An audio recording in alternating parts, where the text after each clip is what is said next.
Hello and welcome back to our Dice Throne Hero Spotlight, where we're looking at every hero in Dice Throne, starting from Season 1 and going through to the rest of the heroes.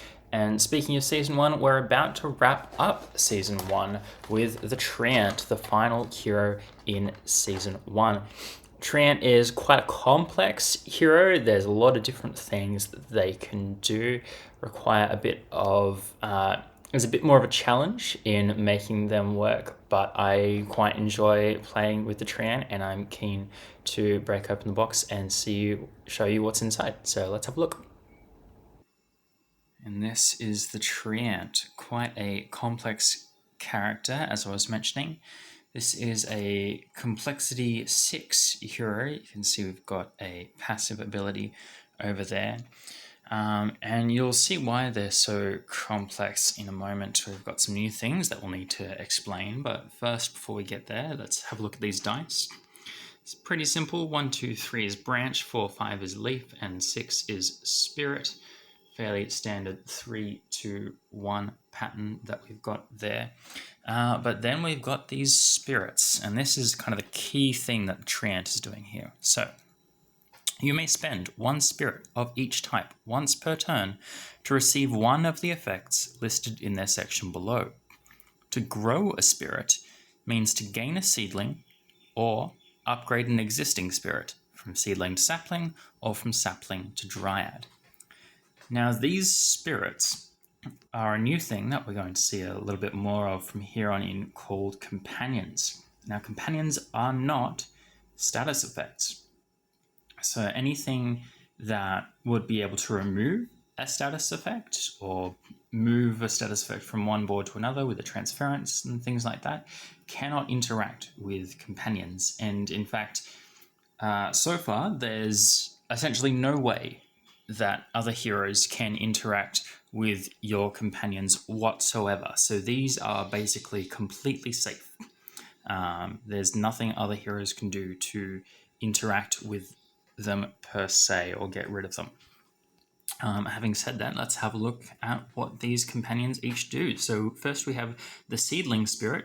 It's a companion with a stack limit of 3, and you can spend it to re-roll one of your dice. Pretty simple, pretty small effect, but handy to have in a pinch. Then we have Sapling Spirit, a companion with a stack limit of 2. You could spend it to heal 1 and gain a combat point, or you could spend it and a combat point to draw a card. A little bit more of an effect here because it's upgraded. So a bit of healing, bit of card draw, bit of combat points. There's some nice utility there. And then the fully upgraded version, the Dryad Spirit, is a companion with a stack limit of 1. So you can either spend them to add 3 damage as an attack modifier, or if an opponent's attack would inflict a negative status effect upon you, you may spend Dryad at the conclusion of their offensive roll phase to prevent that incoming status effect. So they can add damage to an attack, or they can stop you getting a negative status effect, which can be quite lovely. If there's some particularly nasty ones happening, like burn, for instance. Speaking of status effects, though, we do have a couple here, 1 negative, 1 positive. So first, Barbed Vine, a negative status effect with a stack limit of 1. If you've got this, you take 1 damage for each roll attempt beyond the first during their offensive roll phase, up to a maximum of 2 per turn. This token is then removed, and the damage is applied at the conclusion of the roll phase. So it just sticks around for 1 phase. It does a damage to them for each extra roll they do. They're only up to a maximum of 2, so if you do things that give you extra roll attempts, that won't give you even more damage. Then we have Wellspring, a positive status effect with a stack limit of 1. You can spend it during your main phase and roll a dice, and you gain half the value as health rounded up. So it's between 1 to 3 health gained or healed in this case, which is a fairly small amount, but it's handy to have, as just that little bit of life gain is quite nice. So let's have a look at the Treant's board, and I might actually start over here with our passive Fertilize. So during your upkeep phase, grow 1 spirit. So each upkeep, you're either going to be gaining a seedling, or upgrading a seedling to a sapling, or upgrading a sapling into a dryad. And there's a bit of strategy, I guess, around knowing which to do when it is that you want just more spirits, when it is that you want better spirits, all that sort of thing. But let's have a look at these other abilities. So we have Splinter here. So 3 branches is 5 damage, 4 is 6, and 5 is 7. And you can discard a spirit to also inflict Barbed Vine. So this is a fairly standard amount for a basic attack. Not too much fancy happening here. Being able to inflict Barbed Vine there as well is nice. And of course we have an upgrade for this for 1 combat point. Splinter 2, the only difference here is we don't need to use discard a spirit to inflict the Barbed Vine. It just always happens. And then there's actually a second upgrade as well, Splinter 3, costing 1 additional combat point. And on here, on 3 of a kind of the same number, you grow a spirit, which is nice. But usually this isn't where you want to be investing your combat points unless you've got a lot to go around. Next up, we have Tend, 2 leaves and 2 spirits, 2 6s on the dice. To draw a card, grow 3 spirits, a chosen player gains Wellspring, and a chosen opponent is inflicted with Barbed Vine. This is a really lovely setup turn. I love getting this turn 1 or even turn 2 is fine. Just being able to start off growing 3 spirits, having an extra card in hand, getting those status effects on the board is really lovely. Of course, it does need that double 6, so it is a little bit tricky to get, but if you've got a little bit of dice manipulation on hand, it can be quite worth it early on. We do have 1 upgrade for it, so this costs 2 combat points for Tend 2. The only difference here is you grow 4 spirits instead of 3. But then we also have this additional ability here, Cultivate. So 2 branches and 2 spirits, so still needing 2 6s. And here you just grow 6 spirits. So that's pretty much going to get you the full complement of spirits, more or less. So say if you start off with nothing, you could go all the way up to a dryad spirit plus a sapling plus a seedling, or various other combinations are of course possible there. There's lots of different things you can do with that. But yeah, it's quite... but at the same time, that's very much just a setup turn. And I'd argue probably not as good as Tend, because you're not drawing that card, you're not getting those status effects. But it's nice to have as an option if you need it. Then over here we have Overgrowth, 2 branches, 3 leaves, to deal 2 damage. And you may remove up to 2 spirits to add 4 damage per spirit removed. So it could be 6, could be 10. And you may discard Wellspring to make this attack undefendable. So this can be a fairly decent amount of damage, but also if you roll this early on, it feels pretty shit, because early on you don't have that many spirits and you probably don't want to be removing them. You want to be keeping them so that you can upgrade them into the higher level spirits like the sapling or the dryad. You don't want to be removing them early on. So this can be a bit rough if you roll it turn 1, even turn 2. But certainly mid-game, late game, this can be quite strong, particularly if you've got that Wellspring there to make it undefendable. And we do have an upgrade for it, 2 combat points. This time, each spirit that we remove adds 4 damage to the attack. Sorry, that's what we had before, but the base attack is 4 damage. So it goes from 4 to 8 to 12 damage, which is quite nice. And we also have the ability here, Plant, to just grow 3 spirits for a branch and 2 leaves.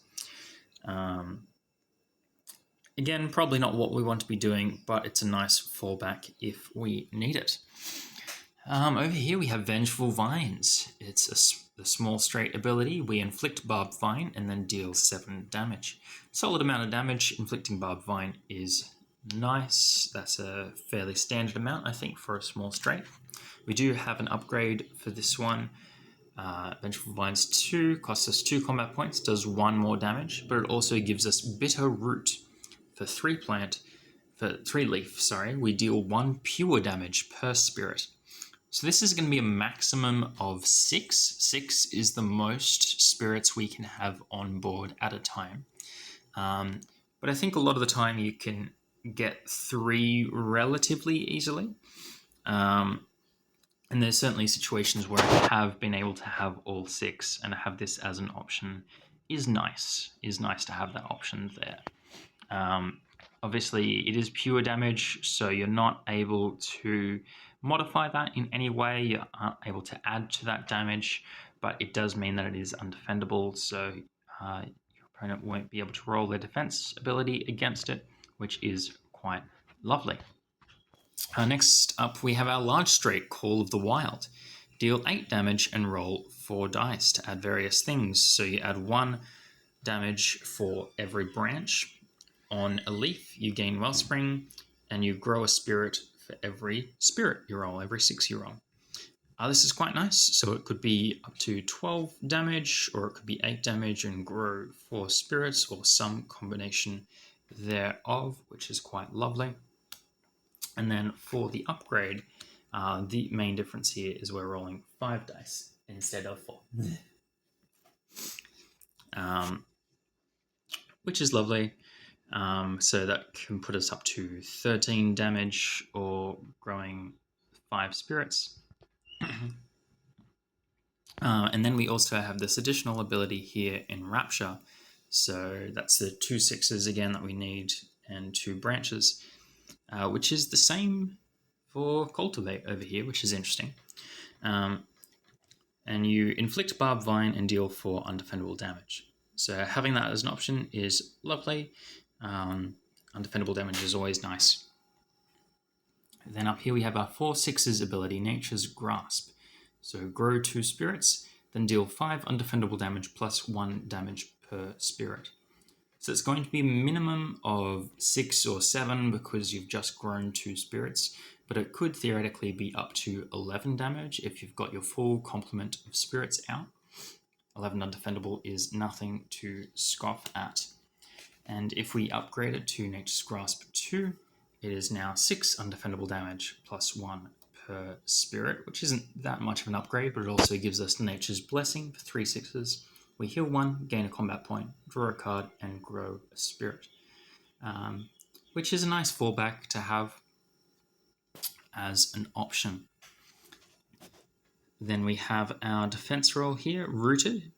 It's just 3 dice. For every branch, we prevent 1 damage. For every 6 or spirit, we prevent 1 damage. And on double leaf, we grow a spirit.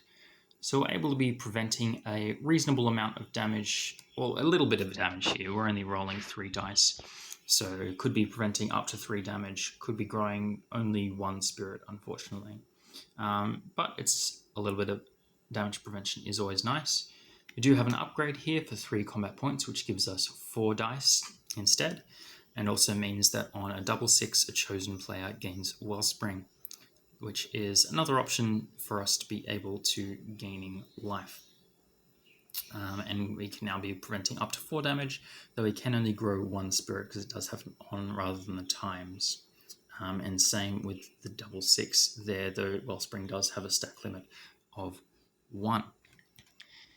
And then we come over to our ultimate ability here, Wake the Forest. You and a chosen teammate gain Wellspring, grow 5 spirits, inflict Barbed Vine, then deal 10 damage. So that's quite lovely. Obviously, the chosen teammate bit is only going to matter if you're not playing in 1v1.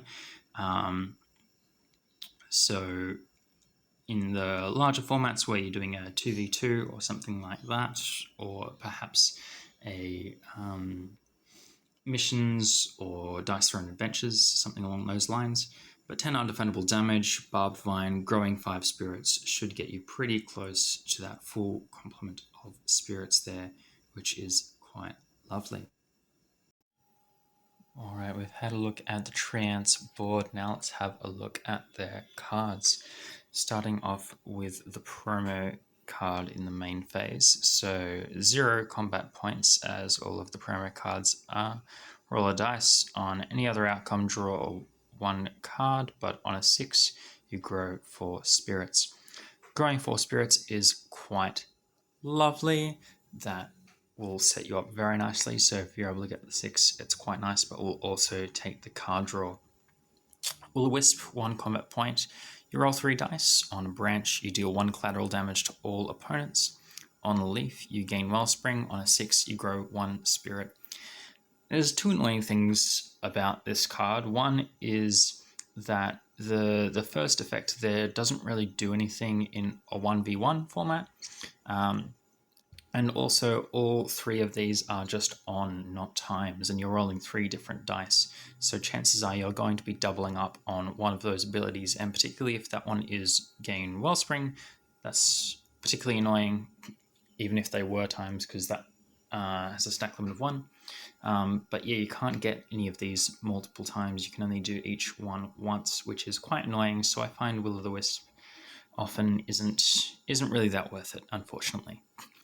Next up we have Harvest, which is 0 combat points. Remove up to 3 spirits and gain a combat point per spirit removed. If at least 2 were removed, up to 2 chosen players gain Wellspring. So this is another way that the Treant can gain combat points. As you can see, here's another thing that is referencing helping other players. So Treant does seem to be very much geared towards that more cooperative style of play. So perhaps something to think about when you're picking the Treant. And we have Downpour, 2 combat points. You may grow all existing spirits once each in any order. That can be quite lovely, being able to grow potentially like 3 or 4 spirits there can be quite nice. Then we have Cultivate, 3 combat points to grow 3 spirits. This feels a little bit expensive for what it's doing, growing 3 spirits for 3 combat points. That's really more than we want to be spending on that ability, so most of the time it feels like this is a card that you're going to sell. Then we have 1 roll phase card and 1 instant action card. So first up we have Stomp for 1 combat point. Roll 5 dice, add 1 damage for each branch you roll, and if at least 3 damage was added, you inflict Barbed Vine.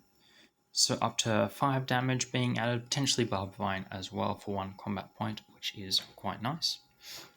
And then we have Drink Deep, an instant action. A chosen player gains Wellspring for 1 combat point. It's nice to have as an option, so gaining between 1 and 3 health at instant speed, but that is a fairly small amount.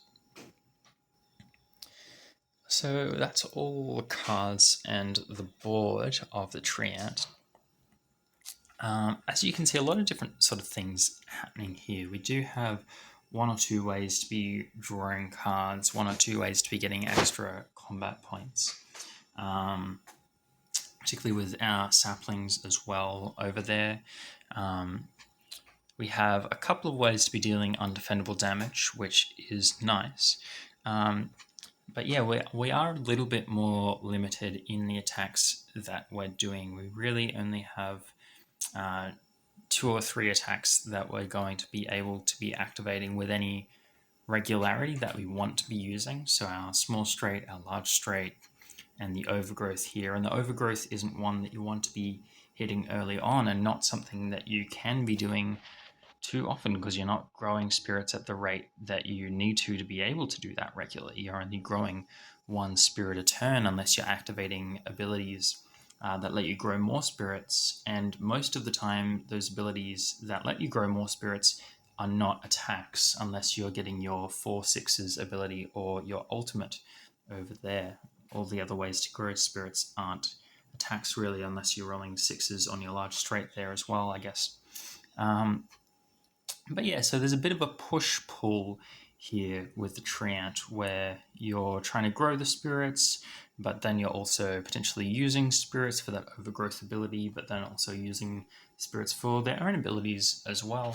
And so there's, a bit of a balance there that you need to do, and only a few different ways that you're really dealing damage. You can potentially do a fair amount of damage, but perhaps not quite as much as some of the others. And you're doing a little bit of preventing damage, but again, not really that much. Probably only 3, maybe 4 damage being prevented or healed from each attack coming against you at most. Which, when you're being attacked for 7, 8, 9, 10, isn't doing an awful lot. Does do a little bit, and if you're using the saplings to heal as well, that can help. But it can feel like just little bits all the time. So Treant is certainly a more of a long game sort of hero, not as fast a hero as someone like the Pyromancer, for instance. Treant is very much going for the long game, getting some incremental value over time, which can be a bit more difficult to play. But yeah, that is the Treant. Alright, that is the Treant. As you can see, quite a complex character, lots of different pieces going on. They've got some ways to be drawing cards and gaining combat points, got some ways to be avoiding damage and dealing undefendable damage. They've got those companions, which is something a little bit new that we haven't seen yet. So lots of different things that they're doing, lots of complexity there, if that's something that you enjoy. But certainly a little bit more difficult to play with than some of the other characters, a little bit more difficult to get the damage through. Much more of a long game character, trying to get that incremental value over time. So if you're looking for something a little bit simpler, perhaps this character isn't for you. But I do quite enjoy playing with the Treant. But what do you think? Have you had to play with the Treant or played against them? Let me know in the comments section down below. And I'll see you next time as we start on Season 2 of Dice Throne with the Gunslinger. Until then, see you later.